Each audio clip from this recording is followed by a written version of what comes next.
Welcome to another episode of Dr. James Beckett, Sports Card Insights. I've got an interesting show for you today. Got two things in the mail today, one in the regular mail, one in the email. Distantly related, I got my Huggins and Scott auction catalog. Always enjoy receiving that. I'm old-fashioned. I like getting the print catalog. They've told me that if I do not get the print catalog and just rely on email, they'll give me a $10 credit, but I still like having the catalog. A lot of interesting stuff in there. Also, got an email from Dear Jim, Heritage Auctions, currently seeking a qualified collectibles expert hobbyist to handle our Amazon and eBay product marketing and listings. Full-time position in our Dallas office. Friends, I don't think this is intended for me to apply. I am fully retired. I'm flattered if they think I would be interested, but perhaps you would be. It's wonderful that Heritage is growing and looking for quality employees. They're ha.com if you're interested. In fact, the email is jobs@ha.com. But today's issue is about Huggins and Scott's auction catalog, which is, again, interesting in its own right. 1,759 lots. It closes August 8th of 2019.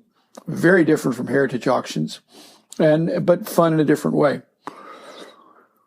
I'm going to comment. I've labeled this a top 10 episode, so I'm going to comment on about 10 or so lots just to give you some perspectives that I think are different, but things that you might enjoy. You ought to get your own, not necessarily get the print catalog, but it's you just go to HugginsandScott.com and you can look at the items. They're all in numerical order, but don't delay. Other sponsors, and they're not my only ones. I've got two auction sponsors that I enjoy and have worked with, but ComC is another sponsor, ComC.com, ComC.com, Beckett Media, Beckett Grading, Beckett Authentication. We'll mention them somewhat today. That's Beckett.com. As well as Topps, Tops, Panini, and Upper Deck, and the two card shops, Burbank Sports Cards and Mike's Stadium Sports Cards. Item number one, very interesting. Not sure what's going on here. 18 of the same card, the very first football card at N162, Harry Beecher. What's going on? I don't know. Is this a distress sale? Is this someone who thinks they'll get a higher price after they've accumulated all these cards to put them together, that somebody will want to corner the market? Not sure, but it's pricey. The opening bid is $20,000, and with the 20% buyer fee, that you're going to be into practically into $1,500 a card before you even get started, which incidentally is the OPG, the Beckett OPG gray price for a card in BBG 1 or PSA 1 or SGC 1, whatever that equivalent is. On the other hand, if the average grade is a 2, which a bunch of them are 1.5s and 2s, the price guide has that at $3,000. So if you buy them and keep one and sell the rest, you might wind up making money. Again, no sure things. And I'm always curious what the story is behind that particular item, and be interested to see what it goes for.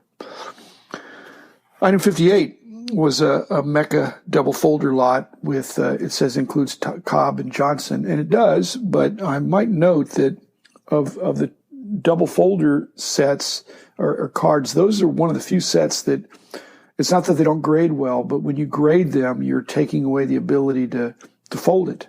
So the Cobb is actually not, and the Johnson is the full portrait or the action pose of Johnson when it's folded up in graded position. The Cobb, on the other hand, is the second side. So it's the top half of Cobb, and you'd only see it if you flipped it on the back. To me, it makes it a little less desirable. Still a hard to get Cobb, and a worthy card for any collection. Item number 60, this is the Cracker Jack Joe Jackson. It's only in a 1, but based on the bidding already, it's already having spirited bidding. I think there have been 27 bidders already, and the auction's just been open a couple of days. So this is an item that even that Heritage tries to go high end, but they would appreciate any condition of Joe Jackson and Cracker Jack would be a high demand card. So it looks like it's doing well.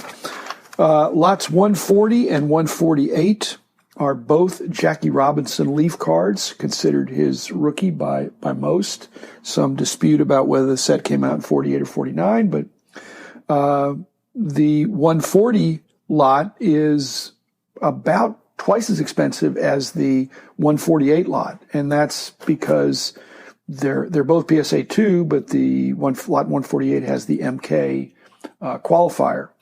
But in this case, I'm not sure I wouldn't rather have the 148, the one with the qualifier. It is an obvious crease, and I can't see the MK stuff, but from a distance, to me, it looks like a better card. Certainly not half as good as the other one, but again, that's in the eye of the beholder. Sometimes you look at the grade, even the qualifiers, but you still need to figure out, what the eye appeal and how you like the card. Next lot is 163, which is the last card in the 52 top set, the iconic set, Eddie Matthews, card number 407. It's PSA authentic.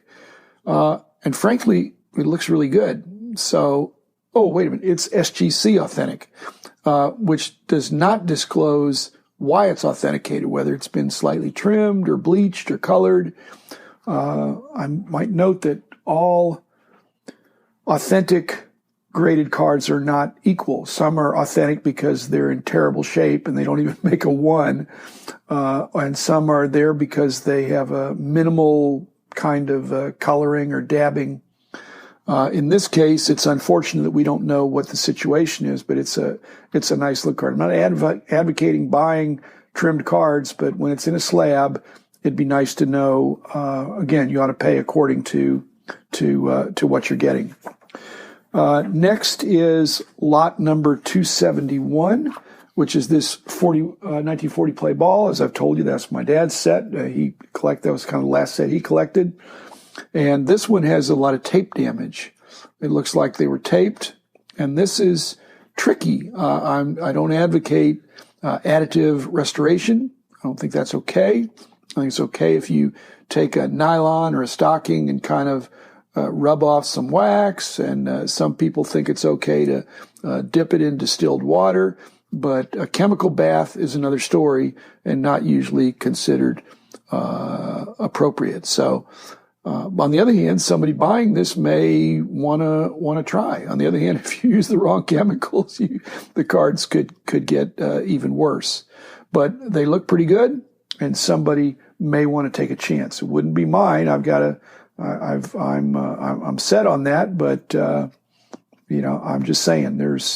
When you see cards that are in otherwise nice shape, this is what some chemical engineers have tried to deal with.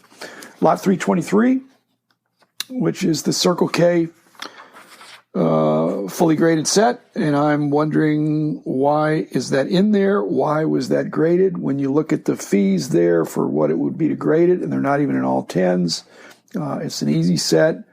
I'll be wondering. I definitely won't be bidding myself. I'm wondering if somebody else will bid on that as well. Lot 373 is the 57 tops uncut sheets. They're not full sheets. They're partial sheets. And frankly, one of the things that I know from dealing with Huggins and Scott over the years is they're located outside Baltimore. And mysteriously, the Brooks Robinsons are not there. So even though there's some Koufax, some Bunning, this may have been something in that area. And I do know, I used to know a guy 45 years ago that had a lot of stuff like that. I'm not going to mention his name. He's passed away now, but that may be who it's from. But nevertheless, somebody may want to get it. I will say this. If you buy that and you think, well, I'm just going to cut them up and send them in and get them graded, I'll get all 10s. You think twice. I mean, number one, there's different levels of cutting sheets. There's the professional cutting, there's the amateur cutting, which is scissors, and there's the semi-pro, which is using some equipment, but not the laser type equipment that the card companies use that is extremely precise. So you get a bad cut, you short it a little bit, and you've just taken your uncut sheet and made it, you lost. If you perfectly cut it, maybe you win, but it's easier said than done. Lot 449 is a rack pack from 56 Tops. It's got Clemente and it's got Aaron. They're not in mint condition. This is not original from Tops. It's a third party repack, probably sometime in the 70s. That's what they think. There's probably 12 cards in there. I'm actually considering bidding on this. I'm not sure I will, because I think it's not that hard to tamper with the cellophane there. But on the other hand, I'm a Clemente guy. There's a Clemente on the back. So I'm going to consider that. But again, not original issue from Tops, and you don't know what you're going to get there, and they're not fresh out of the pack. This is a repack by some other third party. Lot 623, another interesting lot. I like getting rookie cards autographed, and in this case, it's a twofer. Ernie Banks, famous for saying, let's play two. Well, let's buy two. There's K-Line and Banks, and you could get both of those rookie cards authentically and individually signed, and PSA DNA considered authentic. And I just note on this that basically when I was collecting autographed rookie cards, I was just collecting autographed cards, you generally did not send your mint condition cards through the mail. And this was back in the day when it was more through the mail than showing up at a show where you could keep it secure and not let it get dinged. But through the mail, I was going to send a VG or an excellent condition card, and frankly, you didn't even know if you'd get it back. So that would be interesting again. And the other aspect of that is when you get these twofer lots, sometimes they go for less than the cost of the two, or the value of the two together. And so if you're really interested in the Banks and not as interested in the K-Line, you may be able to buy the two of them for a little bit more than what you would pay just for the Banks. And in that case, you could sell the K-Line and benefit from what would turn out to be a good deal.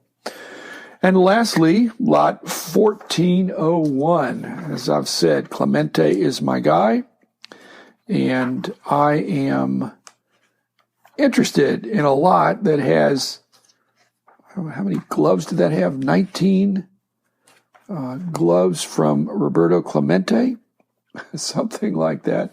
There were all these Clemente, and they're store models, but the curious thing is, and I'm not going to come out of retirement to play. I'm retired even from softball, much less baseball. I'm totally retired, but there's a left-handed Clemente endorsed glove. And I thought, I might really want to have that, but I don't even play pitch and catch anymore. So perhaps someone else will win that lot, perhaps even somebody that's right-handed, but a left-handed Clemente endorsed glove, leave it to Bill Huggins to come up with that and present that and make an opportunity for some other Clemente fan to pick that up.